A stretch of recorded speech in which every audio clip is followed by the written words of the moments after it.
just taking a little bit of a break. Go on, the unemployed is throwing me. It's not. But... It's fun employed. We're having fun, not unemployed. It's fun employed. Unemployed. It was planned, guys. I wasn't fine. Hi, I'm Dibble. Hi, I'm Charmaine. And welcome to Black Girl Social Work. So, what are we talking about today? Today's our first episode, guys. We are so excited.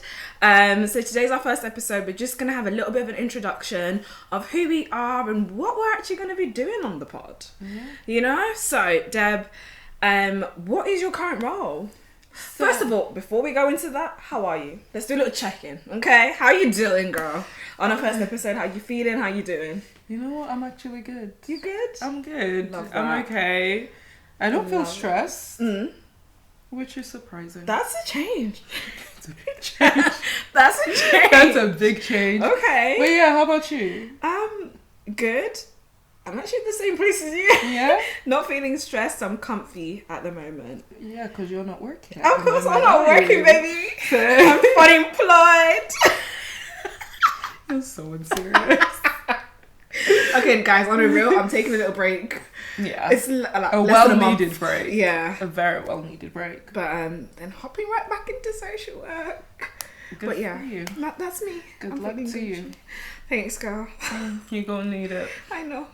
But, anywho, right, so what do I do? So, your current role. So your current role.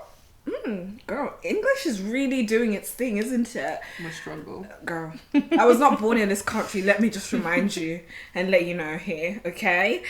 So the question was, what is your current role and how long have you been doing it for? Okay, so I'm actually currently an agency social worker, and I've been an agency social worker for I think about 5 months now, and it's okay. The money's better. I think I was a permanent social worker for the majority of my career, and how long is that?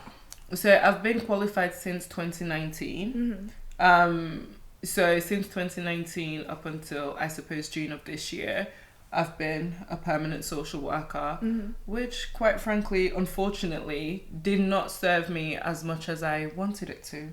Oh, okay. Yeah. We need to put a pin on that and get back to it on another episode because, boy, it didn't serve you. But at this moment in time, you said your new role and your current role is an agency social worker. Yes. You're doing it for 5 months. And prior to that, you said you've been doing qualified as a social worker from 2019. Are you going to continue doing social work? Is that the plan as an agency social worker? Will I continue as a social worker? Probably not. But I'm not leaving social work this instant. Okay. Do I want to stay a social worker for the rest of my life? Absolutely not. But at this moment in time, I want to continue being a social worker. I don't think I can ever be a permanent social worker again. I think for me as an individual, my whole journey in social work has not been a straightforward or easy one. There's been so many different challenges that I've faced, and I've moved around lots of different local authorities, and they've all had different issues. So at the moment, I am agency within a child protection team, and I'm finding that okay for now. Okay. Yeah. How about you? So as we all kind of joked at the beginning, I am unemployed right now. But prior to that, I've been a social worker since 2020. So about 4 years I've been a social worker. Well, actually, if we do the maths, I know I could probably count it. I'm not going to lie. So I've been a social worker for 4 years since September 2020. So yeah. How have you found it? I found it very interesting. So prior to me obviously being unemployed and just taking a little bit of a break. Go on, the unemployed is throwing me. It's not. It's fun employed. We're having fun, not unemployed. It's fun employed. Unemployed. It was planned, guys. I wasn't fired or anything. Yeah, you weren't sacked.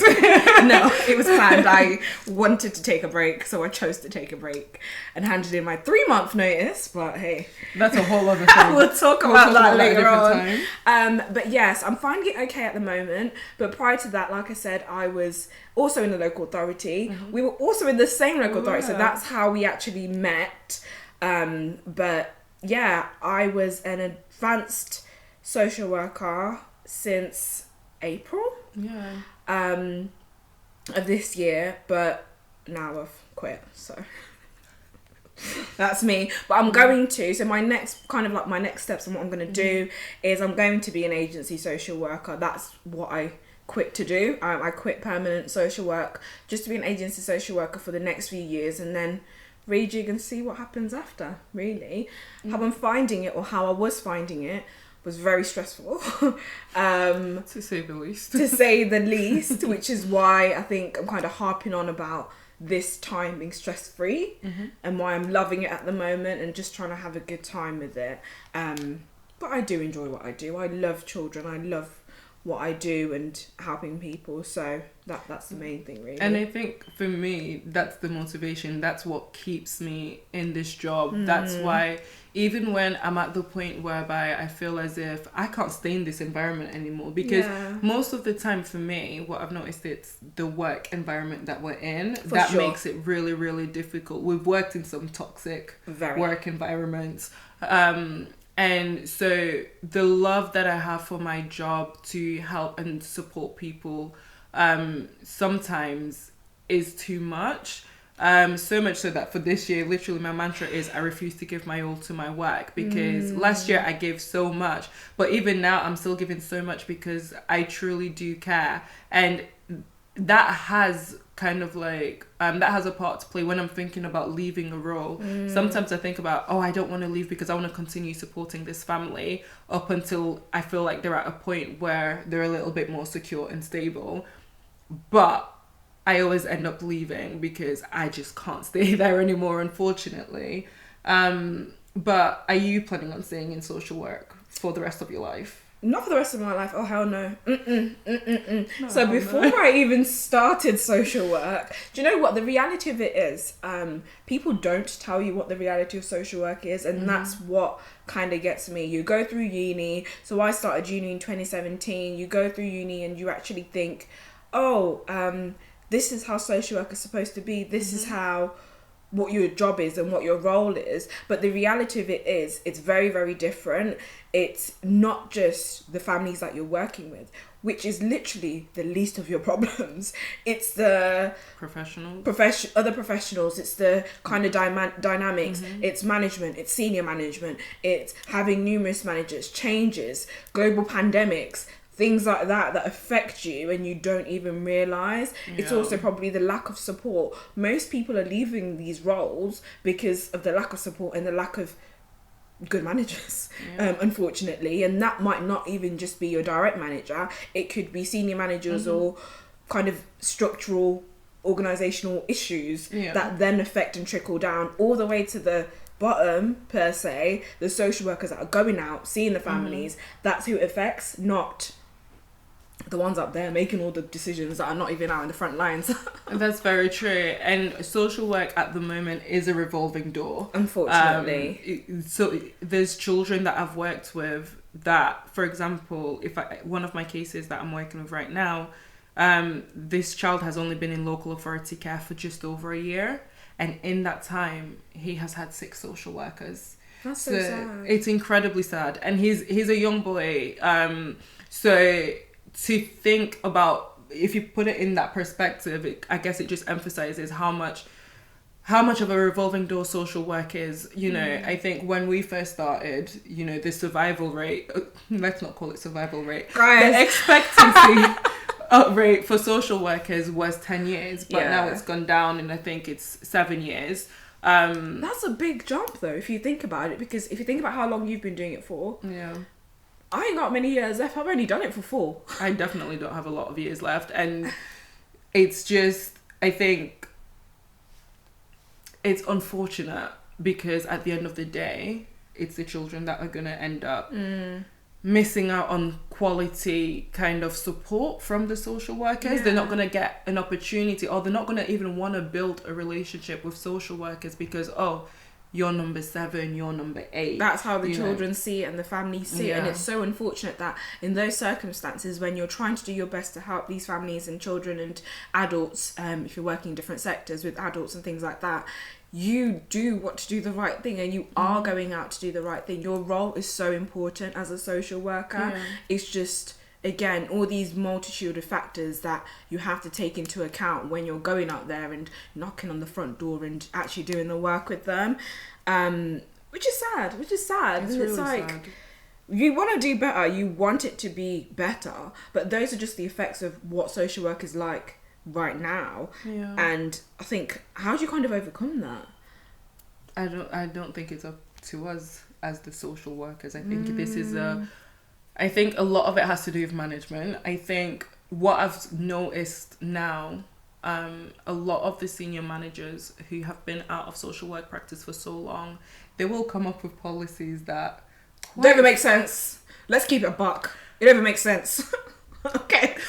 Respectfully, it don't make sense. It don't.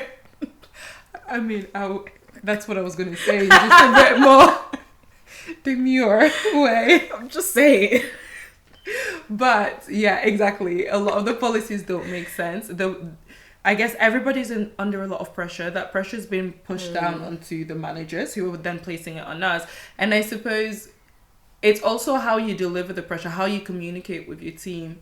And, if you're rude to your social workers, who's going to want to work with you? Who's going to want to come to you for support, for advice? We've had managers who've ignored our emails, haven't we? Yeah.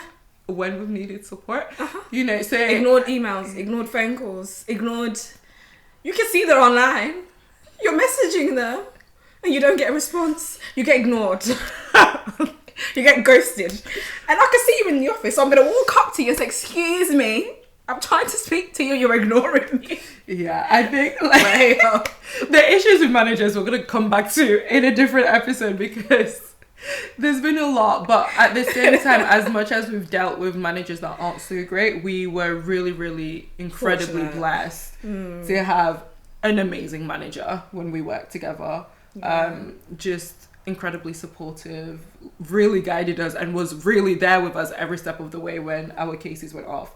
Definitely. And that makes all the difference, having a manager that is supporting you. And guys, we're gonna fill you in on a bit more tea, so because this whole podcast, we're just gonna have a good time. The aim of our podcast is not just to rave and rant and whatever, but a little bit, of course, it's our podcast, and you guys are joining us on the journey as Black girl social workers. But we're going to be very fortunate as well to have our previous manager joining us for other interviews, and that's something fun that we're going to have on the podcast. Not just her, we've got a few other people as well in different sectors, different roles, people working in adults, people that have just started, and joining, kind of getting you guys to join in as well. Kind of asking the questions that you want figured out. So we're going to kind of cover all of that within it and just have a good time. There's so much stress and so much pressures, and I think we offer a very unique perspective as Black girls in social work, just from our lived experience, number one, and number two, there isn't really a safe place. There isn't really a safe space out there when you're quote unquote out in the wild, because that's what it can feel like when you're out here in this professional working world, as a Black girl. Because your experience is very nuanced. Your experience is very different to your different other counterparts. That's just the truth. That's just the reality of it. But yeah, that's the exciting thing as well. What are the things that we're going to do with the podcast and our aim? Well, I guess it's just talking about the realities of social work, isn't it? I suppose social work is not an easy career. So as I mentioned before, the survival... Let's just call it survival rate. The survival rate for social workers, is 7 years, which is a shorter time span than doctors and nurses. True. Social work is incredibly difficult. There is a lot of emotions attached with social work, and We're going to be And looking trauma, at a boy. lot of trauma. Not even just of those of our clients, but the trans trauma that you get. Yeah. That is being transferred when you're hearing Every these day. stories, when you're in work, again, as your experience as a black girl with the working environment. That's a lot of trauma. There's a lot. You are carrying people's traumas with you every single day. You know, it's so unpredictable because things can switch literally in the blink of an eye. Yeah. You can go to bed the night before and you would have left your cases. It's absolutely fine. And the next morning, ooh. Are you okay? Girl, I think the trauma's coming back up. No, you're getting triggered. Trauma's coming back up. But yeah, that's the social truth, work. yeah. That's the realities of it. And I think we're so unserious given the seriousness of the job that we do, because we have to be. Yeah. Otherwise we'd lose our minds. we would. Some of the things that we're going to talk about on the podcast is very heavy. And it's, again, But that's based on not our obviously experiences. all of it. No, it's not. There's going to be a lot of light stuff. We're always going to find, I suppose, a little bit of joy in what we do. There's going to be days where we come on here and we're just going to be so frustrated because, I don't know, we may have had a bad day, a bad week, and you know, we might just be sick and tired of social work at that point, and which sometimes happens. We're not always so passionate about our jobs. Sometimes we're just tired and exhausted because sometimes it just feels as if we're constantly firefighting, and there's only so much that you can keep holding on for before, quite frankly, losing your mind. And And God forbid we will not lose our minds. Like, Yeah, we will not be... I rebuke that. No. That's never And happening. Actually, for us, it's so important to have those different discussions about self-care, about what you can do to thrive in social work. That's a big thing for us. It's about how do you thrive in this world that seems so foreign. I always felt like social work is kind of like a secret club. Like, you don't know how to kind of work with social workers. Not like families, I mean in your interpersonal relationships. No other... So, let's say you have other friends that are not social workers. Nobody understands what you do apart from your other social work friends, because no one's gonna get it. All No of them one's gonna always get it. say, I can never do your job. I can never, you know, oh, I don't know how you do it, because quite frankly, we've become not numb. When you're a social worker, you hear so many things that quite frankly is quite outrageous or just quite shocking. But because you've heard it so many times, it becomes normal. You just accept it, part of everyday life. And sometimes we'll be having conversations and then like our friends who are not social workers are looking at us like, what? Yeah. Because it's traumatizing. How are you doing this? And How it's are you doing hard, this? it's difficult. And I think, again, it's part of that also is kind of, as you become more experienced in your work, you do kind of build that quote unquote resilience, but it's also trying to not completely numb yourself out, because you have to be a human being, because you're working with humans. So we're not completely numbed out, and we're not completely on the other side of being shocked and crying every single second. Like, you can't be a social worker if you're going to do that. That's not professional. No, not really. You can't help other people. No, if you're at that point. No. I think you have to be okay, or you have to be stable in order to do this job to an extent. That's the reality. That's the truth. Like, you have to be. You can't do this job if you're not of stable mind. And, you know, I think one of the things we're going to talk about is, what if your personal life goes up in flames and also your job is also up in flames? Yeah. How do you deal with that? How do you manage that? Because it true. can be a lot. Very. But yeah, we're going to jump into all of that stuff in our other episodes. All the juicy, not even gossip, but all the juicy tea, all the juicy kind of what we do to survive as black girl social workers. And not just survive, because I don't like that word, but thrive, like I said. Girl, we have to switch up the words, okay? But not just survive, but thrive, and actually do this together as a community, because that's part of what actually has really helped us. Having each other, having other professionals and colleagues that are now become friends, and we're gonna have them on the pod anyway. So yeah, thanks so much for listening, guys. Is there anything else you want to add, or Not that I can think of. okay? No, I think we're good. That's good. I think that's it for this week. For sure. So we're gonna sign off and catch you in the next one. Catch you in a couple of weeks. Bye. Bye. Bye.